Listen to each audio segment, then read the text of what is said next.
Everybody, it's Dr. Marshall Lemoyne with the Clinical Pattern Recognition Team, and I'm here with Jeff today. And we'll be talking about shoulder mobility and strength, primarily talking about GERD, glenohumeral interrotation deficit. So if we look at Jeff here, we measure his external rotation.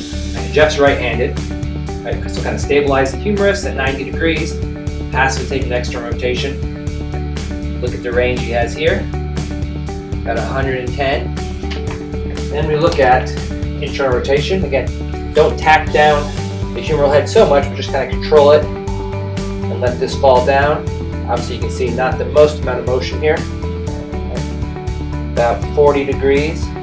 So 115 and 40, we're looking at 155 total. We compare that to this side.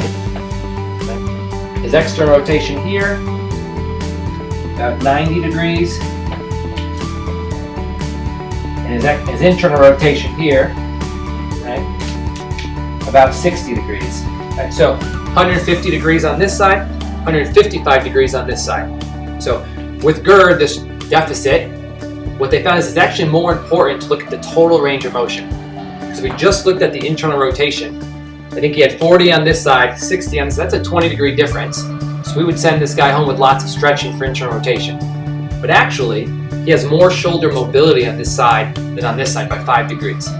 What they found was if you have a 5-degree decrease or lack of mobility in the total range, so let's say this was only 145, that's a higher risk of injury compared to just a lack of internal rotation side to side. So it's more important to kind of encompass the whole shoulder mobility because we know that a lot of throwers have a lot of excessive external rotation. That's kind of what makes them a good thrower sometimes, the ability to store up this elastic energy.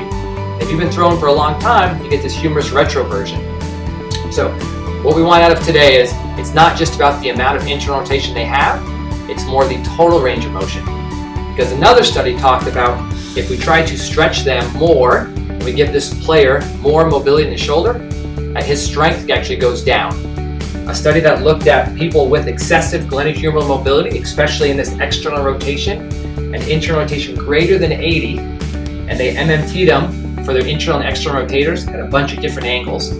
They were significantly weaker in those that had more range of motion. So what seems like a deficit in range actually isn't a deficit in total range. So we don't want to stretch them because that kind of makes them weaker. Thanks for your time, guys, and I'll see you next time.